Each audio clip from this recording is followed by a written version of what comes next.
Olá, alunos do Colégio Militar de Brasília. Essa é a nossa 48ª aula da Base Comum, uma aula de ecologia.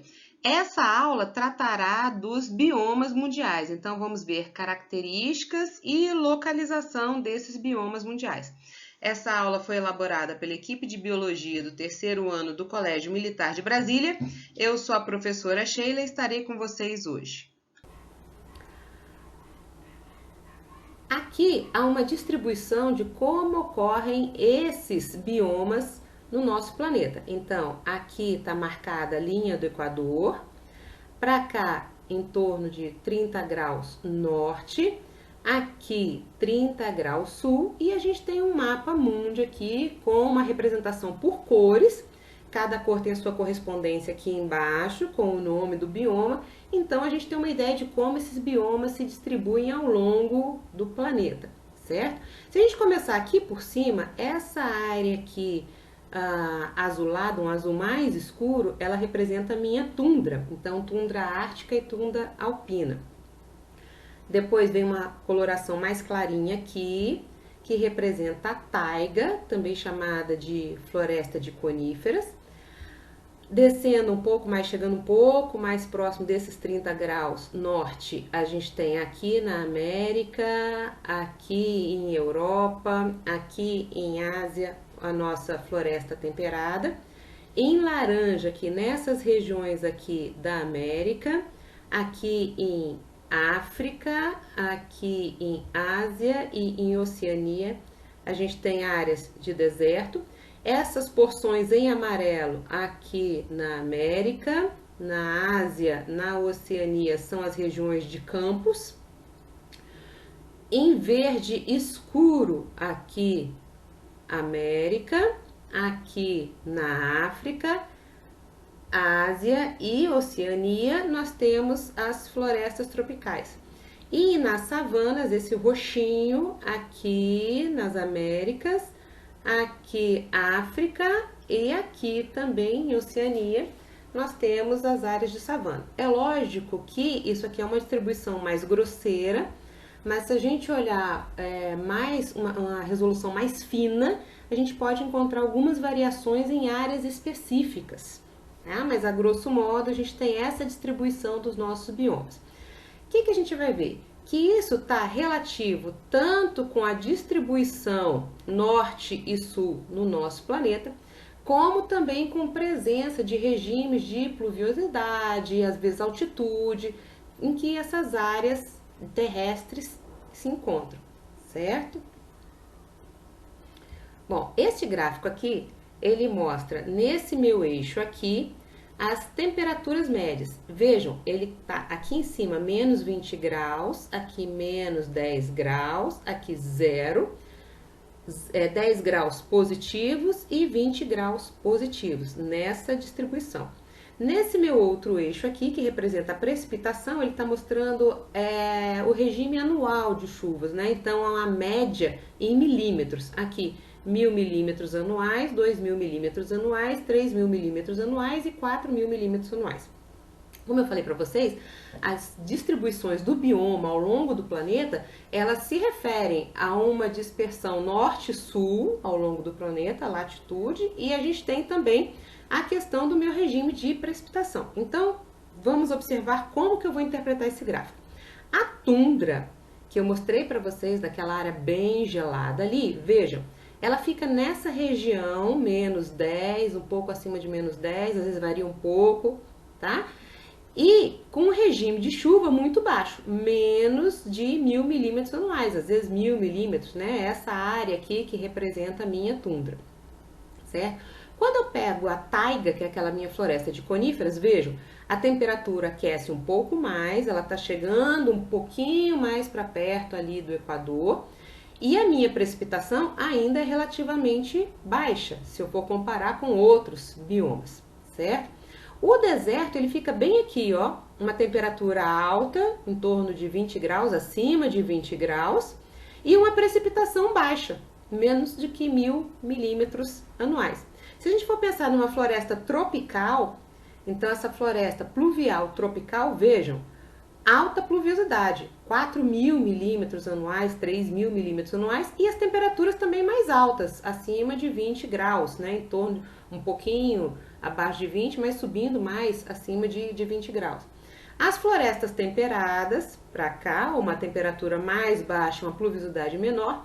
Os campos aqui, uma temperatura alta com uma baixa pluviosidade. E assim a gente pode, então, ver cada bioma em que local ele ocupa, fazendo uma relação da temperatura e da pluviosidade do ambiente.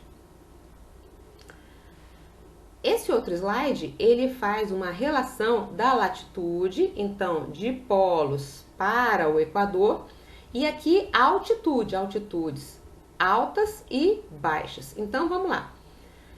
Essa área aqui do meu gráfico, ele representa altitudes bem altas. Então, como eu estou em um ambiente muito alto, eu tenho neve e gelo. Eu praticamente não vou ter vegetação ali. Se eu vier aqui em contrapartida, próximo a polos, também eu vou ter basicamente gelo sem vegetação.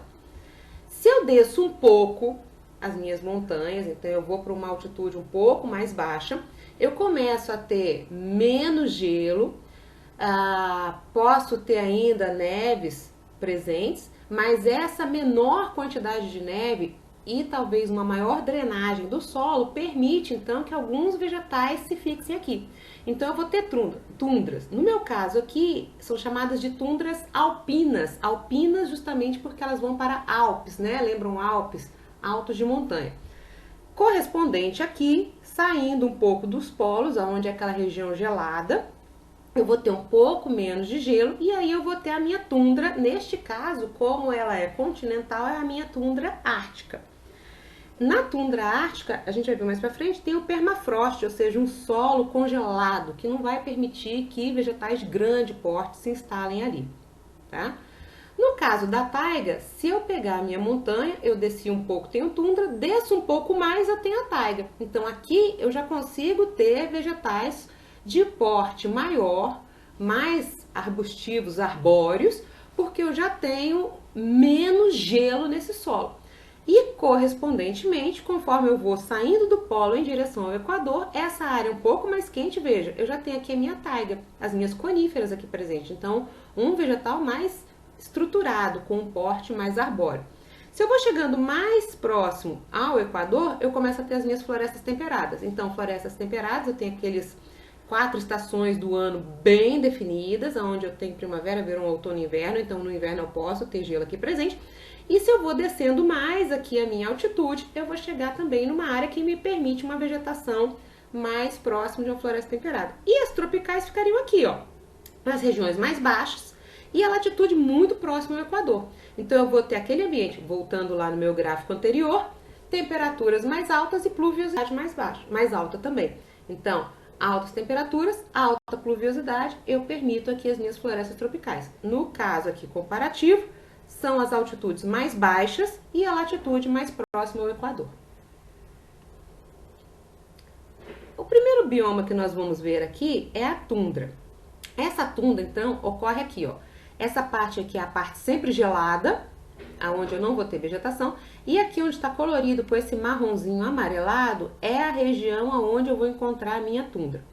Quando eu olho essa tundra, eu vejo uma vegetação extremamente rasteira. A gente tem que lembrar, então, que eu tenho um solo permanentemente congelado, que é chamado permafrost. Esse permafrost é característica da tundra ártica, que é a continental. Se eu tenho um solo congelado, vejam, para raízes conseguirem penetrar é muito difícil. Então, o que eu vou ter aqui? Vegetais que não têm raízes muito profundas. Essa minha localização é em torno de 60 a 80 graus norte, nessa região aqui, né? O inverno praticamente eterno, eu vou ter pouco tempo de verão, então mais ou menos 3 meses de verão, e que chega em torno de uns 10 graus. Vejam, eu estou sempre abaixo de 10 graus. Não tem como ter uma vegetação extremamente estruturada, com raízes, caules, folhas, frutos, sementes grandes, dispersos, já que eu tenho uma região muito fria e ligada a uma baixa pluviosidade. Então, eu tenho inclusive a chamada seca de inverno, né? Eu tenho água, mas essa água está congelada. Se essa água está congelada, eu não consigo absorver essa água. Isso vai me dar uma biodiversidade baixa, então eu vou ter uma abundância de seres, mas praticamente todos de poucas espécies, né? Como se fosse uma espécie dominando tudo. São poucas espécies muito abundantes. E aqui a diferença da minha tundra alpina e a tundra ártica. Na verdade, a vegetação é muito semelhante. A alpina é essa que ocorre em montanhas, então do slide anterior, né, abaixo das neves eternas, aonde eu tenho um pouco já de degelo, eu começo a ter a minha tundra alpina e a tundra ártica é dessa região continental. A diferença entre elas é que a tundra ártica, o permafrost é característico, e na tundra alpina eu tenho mais drenagem, porque eu tenho degelo, e aí eu tenho uma drenagem maior nessa área. A vegetação, qual é a característica da minha tundra vegetação? Então eu tenho pouca espécie, muito abundante. Essa abundância, então, a impressão que eu tenho é que eu vejo tudo de um tipo só. Eu tenho que prestar muita atenção para verificar que eu tenho espécies diferentes ali. Essa vegetação é muito rasteira, então basicamente eu tenho musgos e líquens. Líquens são esses aqui, ó, associações de algas e fungos, onde o fungo consegue retirar a água do ar e a alga consegue fazer a fotossíntese. Então, eles acabam fazendo uma troca. A água, o fungo passa para a alga e a alga faz fotossíntese, tá? Aqui também, e presença dos musgos que estão aqui nessa fotinha maior. Eu quero chamar a atenção que essas plantas floridinhas aqui e essas berries aqui, elas são características também de taiga. Por quê? Porque como eu tenho, se vocês lembrarem daquele primeiro mapa que eu coloquei ali, eu tenho uma transição de tundra taiga. Então, nessa região onde eu vou tendo aquela região de transição de biótopo, eu vou ter, então, algumas espécies se misturando. Então, essas berries aqui, elas são presentes em taigas e em tundra, assim como essas florzinhas aqui também, que servem para alimentar uma série de animais herbívoros. Com relação à fauna, eu tenho a fauna aqui, muitas espécies migratórias, então vejam, quando eu tenho aquele período mais de verão, muitas espécies aproveitam para reproduzir, para viver nessa época. E no período de inverno, a gente tem algumas estratégias para a sobrevivência. Uma dessas estratégias é hibernar. O que é hibernar? Eu vou reduzir o meu metabolismo o máximo que eu puder, de forma que eu praticamente durma, ou reduza muito esse metabolismo, gaste pouquíssima caloria para me manter. Então eu consigo passar por um período de inverno intenso com maior facilidade. Outros animais migram. Então, muitos animais saem dessa área no período do inverno muito intenso e vão para a taiga. Por isso, é muito comum que animais de tundra também sejam considerados animais de taiga, porque na verdade eles acabam vivendo nessas duas regiões, principalmente migrando de uma área para outra conforme esquente ou esfrie numa área ou em outra. Tá? A coloração de verão e inverno, o que é isso? Tem animais que de fato trocam penas ou pelos durante o período de inverno e verão, mas muitas vezes a gente tem os filhotes nascendo num período mais quente, então geralmente os filhotes são mais amarronzados e os adultos normalmente já vão colocando aquela plumagem ou aquela penagem mais branca para sobreviver num período de inverno mais intenso. O que é essa coloração de inverno e verão? Na verdade, a função dela é permitir uma camuflagem maior do animal. Então veja, observe essa foto aqui do caribu.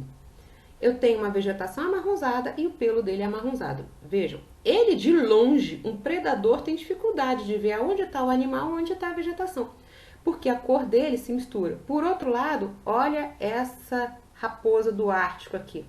Quase que a gente vê só os olhos e o focinho dela, porque essa pelagem branca se mistura ao branco do inverno e aí ela fica praticamente invisível ali. Uma presa dificilmente verá esse predador se aproximando. Com o caso do urso polar é a mesma coisa. A pelagem branca faz com que ele se esconda aqui e talvez uma presa não veja esse predador se aproximar. A gente pode pensar também o efeito contrário. Uma presa branca num local branco fica pouco visível para o seu predador. Perfeito? Vários animais vivem nessas áreas, então aqui eu botei alguns exemplos, tá? Não são todos, obviamente, mas só para vocês terem alguma ideia de animais que acontecem ali. Então, a raposa do Ártico, caribus, ursos polares, são animais que vivem nessa região. A taiga, ela então, seguindo dos polos em direção ao Equador, saindo da tundra, eu tenho a taiga. A taiga também é chamada de floresta de coníferas, porque as plantas têm essa forma aqui, ó, se a gente for olhar, as folhas, elas formam uma forma que lembra um cone. E eu já vou explicar por que essa forma de cone aqui presente.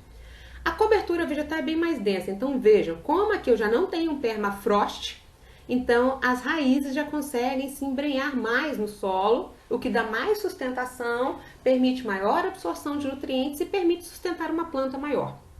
Ainda tem um clima bastante frio. Olha aqui a região onde ocorre essa taiga. Então, seguindo aqui da tundra, eu tenho a taiga nessa área aqui das Américas, nessa área aqui, ó, em Ásia, tá? Algumas áreas aqui da Europa. E aí é uma área ainda bem fria, onde eu tenho temperatura chegando a menos 50 graus. O verão também é curto e ocorre o degelo. Quando ocorre o degelo, eu posso ter a formação de lagos, de pântanos, de brejos, de uma região que vai ficar bem úmida devido ao degelo da neve durante o verão. As chuvas não são tão frequentes. Lembrando daquele meu gráfico, ela não fica em áreas de alta pluviosidade, né? O solo é raso e ele é pobre em nutrientes. Normalmente as folhas das árvores caem e cobrem bastante aquele solo. A vegetação aqui da taiga, então as plantas têm essa forma de cone e essa forma ela é bem especial por conta do seguinte, como é uma região bem fria e neva muito, a neve aqui em cima queima as folhas. Então, como a planta pode evitar ser queimada? Uma das formas é justamente a forma dessa planta. Então, a neve vai se acumulando aqui, mas como essa área aqui é muito fina e depois vai ficando maior, a tendência é que essa neve role aqui e caia no chão. Se vocês repararem bem, os telhados de áreas muito frias, áreas europeias, quem já morou no sul do país, áreas como Blumenau, que mantém aquela arquitetura europeia, o telhado também tem essa forma. E é uma forma para evitar o acúmulo de neve. Se eu tivesse um telhado largo, eu acumularia neve ali. A planta aqui faz a mesma coisa, ela é mais comprida nessa forma de cone para que eu não tenha um acúmulo de neve aqui, certo? Essas folhas também, elas são revestidas por uma resina para evitar serem queimadas pela neve. E elas têm uma forma aciculada. Forma aciculada é uma forma de agulha. Vejam, essa forma fina aqui também é para evitar ser queimada pela neve.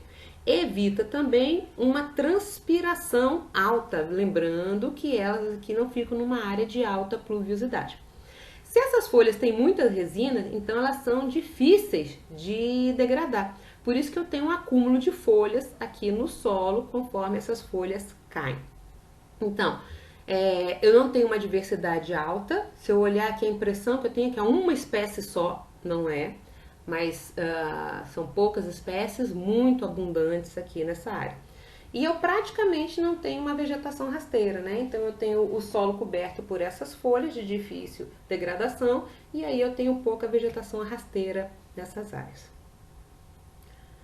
Animais. Então, aquilo que eu falei, é muito comum animais de tundra e taiga serem compartilhados, visto que eles migram de uma área para outra procurando uma temperatura, um ambiente mais propício para a sua vida, para a sua reprodução. Então eu tenho muitas aves que migram, então vem de taiga para tunga, de tundra para taiga, às vezes até para florestas temperadas, com essa migração. E como aqui ocorre o degelo e aquela formação de brejos e de pântanos, então eu tenho muitos insetos que se multiplicam nesses pântanos formados pelo degelo, né? Muitos animais, então, também fazem a hibernação, que é aquela redução do metabolismo, e aí gastam menos caloria na sua manutenção da vida, para poder passar por um período de inverno. Eu também vou ter muitos pelos, penas e a pele espessa. Camada de gordura por baixo aqui, que é o acúmulo que eles fazem durante o período onde eu tenho uma alimentação abundante, para conseguir passar pelo período onde tem um frio muito forte e menos alimentação disponível. Eu também tenho aqui a coloração de inverno e verão, lembrando que eu posso ter a troca de uma plumagem ou penas juvenis para o adulto, né? E eu posso ter às vezes troca também para ficarem mais brancos ou mais escuros, dependendo de como está o tempo. Vários animais vivem nessa área, então eu botei aqui alguns exemplos, alguns ursos, lobos, linces, tá? Presentes aqui. Florestas temperadas. As florestas temperadas, elas também são chamadas de decíduas ou caducifólias. O que são decíduas ou caducifólias? As plantas perdem as folhas. Então, quando a gente é criança e a gente vai aprender sobre as estações do ano, para nós que somos brasileiros, às vezes é bem difícil a gente entender isso, né? Que tem a primavera, verão, outono e inverno. E a professora sempre fala que o outono é quando as folhas caem e a gente anda pelas ruas e não vê as folhas caindo. Mas nas florestas temperadas ocorre isso mesmo. O outono, as folhas ficam amarelas, alaranjadas e caem. Olha a quantidade de folha aqui. Então, muitas plantas perdem as folhas no período do outono, se preparando para o inverno. Essa queda de folhas tem uma função bem importante, que é evitar a perda de água. Então, veja, no inverno eu vou ter o meu solo com uma água congelada, essa água está ali, mas está congelada. Se essa água está congelada, eu não consigo absorver. Se eu não consigo absorver, é como se eu estivesse no período de seca. E aí, para evitar a perda de água, muitas plantas perdem as folhas. Aonde eu tenho essa floresta temperada? Aqui, ó, em América, aqui em Europa, aqui em Ásia e um pouco aqui em Oceania, tá? Mas ela é muito bem representada aqui em América do Norte, aqui Europa, tá? O solo é escuro e é fértil, eu tenho muita queda de folha, eu vou ter ao longo de verão e primavera degradação dessas folhas, então eu vou ter sempre matéria orgânica ali naquele solo, tá? Não tem uma alta biodiversidade vegetal e animal. Na verdade, a gente pode pensar um pouquinho assim, que eu estou aumentando a minha biodiversidade. Mas aqui ainda não é considerado uma área de alta biodiversidade se eu for comparar, por exemplo, com as florestas tropicais. Florestas tropicais têm uma biodiversidade bem maior. E aqui as estações bem definidas, então aquilo que eu chamei a atenção, eu tenho primavera, verão, outono e inverno muito claramente definidos. A vegetação da floresta temperada, então, eu vou ter muitas espécies arbóreas, esses troncos grossos, então aqui eu tenho o carvalho, que é característico de florestas temperadas, aqui eu tenho a nogueira, então característica também de ambientes temperados, e aqui, ó, claramente as estações do ano bem definidas, ó. A primavera, muito claramente primavera, com flores presentes, ocorre logo após o inverno, então é um período de alta reprodução. Verão, período de calor, onde muitos animais estão se desenvolvendo, plantas estão crescendo. O outono aqui, ó, as folhas amareladas, alaranjadas e queda das folhas, a gente consegue ver bastante folhas aqui no chão. E o inverno, então, ó, aqui as árvores já sem folhas e a presença de neve claramente marcando a estação, né? Percebam, eu olho as plantas e elas parecem que são todas iguais, né? Eu não tenho uma diversidade tão alta como eu tenho em ambientes tropicais. A minha fauna de regiões temperada também é uma fauna diversa, porém não tão diversa quando comparada com o meu ambiente tropical, né? Tem uma mudança climática que afeta a vida desses animais, então aqui eu também vou ter hibernação durante o período de inverno, também tem migração, então tem muitos animais que quando está o inverno ali, eles migram para áreas adjacentes procurando regiões mais quentes para conseguir sobreviver, apresentar um clima mais ameno, um ambiente mais propício à sua sobrevivência. Muitos animais têm hábitos noturnos, então para evitar um predador, evitar um período mais agressivo, eles vão para hábitos noturnos. E aqui eu botei uma série de exemplos, né? Aqui eu botei, esse aqui é o famoso leão da montanha, que vocês vão olhar e vão dizer, eu já vi esse bicho aqui com o nome de sussuarana, e é isso mesmo, tá? Muitos animais, eles migram de uma área para outra, e tem animais que têm um hábitat extenso, caminham muito e precisam de uma área grande para caminhar. Então, a nossa sussuarana aqui e o leão da montanha realmente são indivíduos, na verdade, provavelmente, eles não vão se reproduzir porque não se encontram, mas são bichos que estão ali no mesmo no mesmo pool gênico. Né? Esse aqui é o panda vermelho, que é diferente daquele panda chinês. A águia americana, clássica, né? E aqui o esquilinho. Florestas tropicais. Florestas tropicais ocorrem muito próximas ao Equador. Tá? É um ambiente de temperaturas altas e pluviosidade alta, onde eu encontro florestas temperadas. Encontro aqui nas Américas, América Central, América do Sul, encontro aqui em África, encontro aqui na Ásia e encontro na Oceania também, presença de florestas tropicais. Florestas tropicais, ambiente extremamente diverso. Grande quantidade de riqueza e abundância de espécies de diferentes níveis taxonômicos, vegetais, animais, uma variedade enorme. Se eu olho aqui, a grosso modo parece que é tudo verde, uma coisa só, mas uma olhada mais rápida eu já vejo que eu tenho copas completamente diferentes, ó, de uma e outra palmeiras, e eu vejo aqui então que há uma diferença de vegetação, e essa diferença vai refletir também numa diferença de fauna. Tá? O dossel é fechado. O que é um dossel fechado? As copas encostam uma nas outras. Isso vai fazer com que eu tenha muito sol pegando aqui em cima das copas e por baixo eu tenha pouca luminosidade entrando. Como eu tenho pouca luminosidade entrando, eu tenho pouca vegetação no solo. Vegetação rasteira praticamente não tem. Porque essa vegetação não consegue encontrar luz para fazer fotossíntese. Se ela não consegue luz para fazer fotossíntese, ela não consegue sobreviver nessa área. O solo é pobre, então o que eu tenho aqui? Eu tenho uma queda grande de folhas? Tem. Mas eu tenho uma rápida degradação e um rápido aproveitamento desses minerais. Então, esses solos, eles não são férteis. Provavelmente vocês já devem ter visto reportagens ou algum documentário mostrando que quando eu tenho uma degradação, pra gente, aqui é muito comum a gente ver isso em Amazônia, retiram a floresta para fazer uma plantação e ocorre a desertificação daquele solo, né? Aquele solo se torna infértil. Por quê? Porque quem mantém este solo é a própria floresta.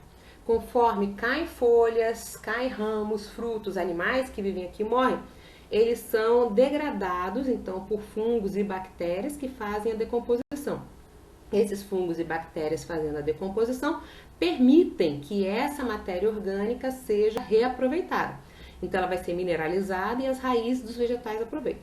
Quando eu tiro a floresta, eu tenho um solo pobre e que não tem mais a floresta para mantê-lo. Então a tendência é que se eu vou colocar uma plantação de soja, por exemplo, ela vai sugar o que tem ali e não vai recolocar. Então ao longo do tempo vai ocorrer o esgotamento daquele solo. A vegetação da floresta tropical, então aqui, mega diversa. Olhando aqui, olha, eu tenho palmeiras, plantas mais baixas, plantas com folhas aqui em cima, outras com copa lá em cima. Aqui eu tenho lianas, tenho grande presença de epífitas, tá? E essa minha flora aqui, eu posso ver uma grande dependência de água. É uma região onde tem muita água, porque o meu índice de pluviosidade é alto. Então eu tenho temperaturas altas e pluviosidade alta. É uma vegetação de crescimento rápido. Se é uma vegetação de crescimento rápido, é uma vegetação que absorve muito gás carbônico da atmosfera para se manter. Tá?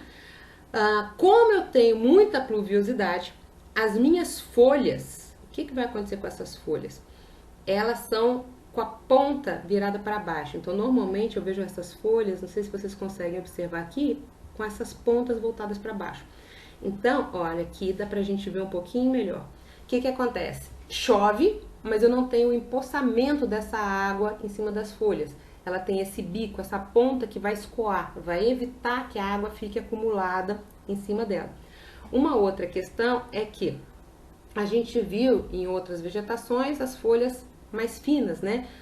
Vimos lá nas coníferas aquelas folhas aciculadas para evitar a perda de água por transpiração. Aqui, olha o tamanho dessa folha, que folha grande. Veja aqui, tá? Folhas grandes, folhas largas, por quê?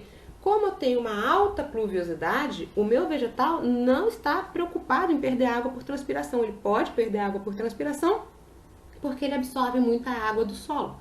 Então ele está sempre transpirando, colocando água de volta para a atmosfera. As lianas, que está mostrando aqui no esquema, são esses cipós. Né? Quem já viu o filme do Tarzan, que ele se balança no cipó, são essas lianas aqui, ó, que se prendem aqui. Tá? Normalmente essas plantas se prendem de baixo para cima e quando elas morrem, soltam aqui do solo e aí ficam só aquele corpo, vamos dizer aqui, né? Aquela parte lenhosa, presa, e é o que o Tarzan se balança aqui nos filmes, tá? As epífitas são essas aqui, ó, orquídeas e bromélias, que se fixam em outras vegetações, para quê? Para conseguir maior luminosidade. As epífitas, elas não são parasitas, elas não vão retirar água e material orgânico do vegetal que ele está aproveitando como suporte. Ele só quer chegar um pouco mais alto. Por quê? Porque como o dossel é fechado, eu evito a entrada de luminosidade. Então, elas estão tentando ficar um pouco mais alta para conseguir pegar uma luz. E o solo, ó, praticamente não tem espécies rasteiras aqui, muito pouco. Por quê? Porque não entra sol para manter essas plantas rasteiras. Perfeito? Fauna, extremamente diversa. E aqui vale um adendo que, como eu tenho floresta tropical em América, em África, em Ásia, em Oceania, eu tenho uma diversidade enorme entre as florestas tropicais e dentro de cada uma das florestas. Então, como assim? Se eu pegar a fauna de uma floresta tropical brasileira, uma fauna de uma floresta tropical africana, uma fauna de uma floresta tropical asiática, uma fauna de floresta tropical da Oceania, cada uma vai ter a sua fauna específica, ou seja, uma fauna é diferente da outra. E se eu olho dentro da floresta tropical brasileira, eu vou ver que eu tenho uma diversidade enorme de fauna. Então, além de eu ter uma diversidade dentro da minha fauna, então a minha floresta tropical brasileira é diversa, ela é diversa da floresta tropical da África ou da Ásia ou da Oceania. Tá? Então aqui eu botei alguns animais brasileiros para chamar a atenção. Então, o peixe-boi amazônico, a onça, tá?